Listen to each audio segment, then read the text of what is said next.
সবাইকে স্বাগতম।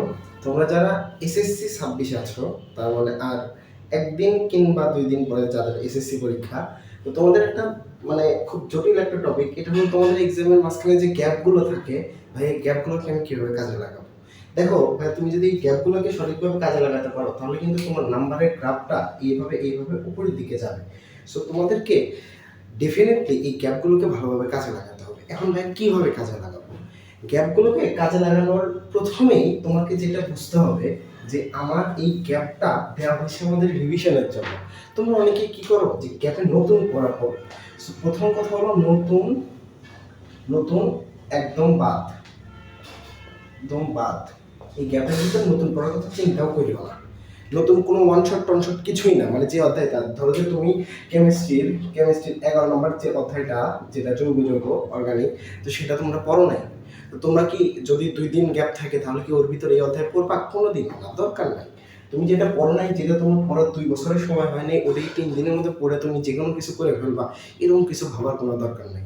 শুধু এটুকুই মনে রাখবা যে এই গ্যাপের ভিতরে ঠাই পড়বা, চাই তোমার পড়া হয়েছে, দেখবা যে এটা তুমি আগে পড়ছো কিনা, ক্লিয়ার আছে, 3-4 রিভাইজ দিবা। কারণ দেখো ভাইয়া, পরীক্ষার হলে তোমার এরকম কোনো জিনিস নিয়ে সমস্যা হবে না যেটা তুমি একবারও পড়ো নাই। তোমার সমস্যা সেটা নিয়ে হবে যেটা তুমি পড়ছো কিন্তু রিভাইজ দেওয়া হয়।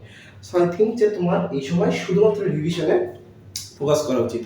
আর এই গ্যাপে তোমাদের ঘুম ডেফিনেটলি 8 থেকে 9 ঘন্টা ঘুম রাখবা, খাওয়া দাওয়া করবা ঠিক মতো, হেলদি ফুড।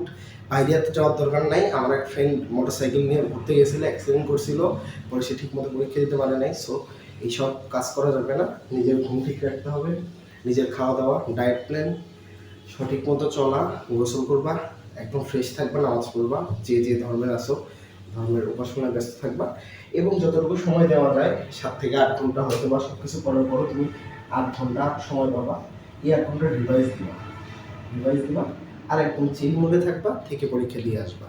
মাইন্ড যদি ফ্রেশ না থাকে তুমি কিন্তু জানা জিনিসও পারবে না। যদি জানা জিনিস না পারো তাহলে কিন্তু সেই আফসোস কিন্তু আর শেষ হবে না। সো আজকে এখানে বেশি সময় নিচ্ছি না। আর যারা এখনো অনলাইনে আসো, ভাই দয়া করে এই ভিডিওটা দেখে অনলাইন থেকে চলে যাও, কারণ তোমার এখন অনলাইনে থাকার সময় নেই।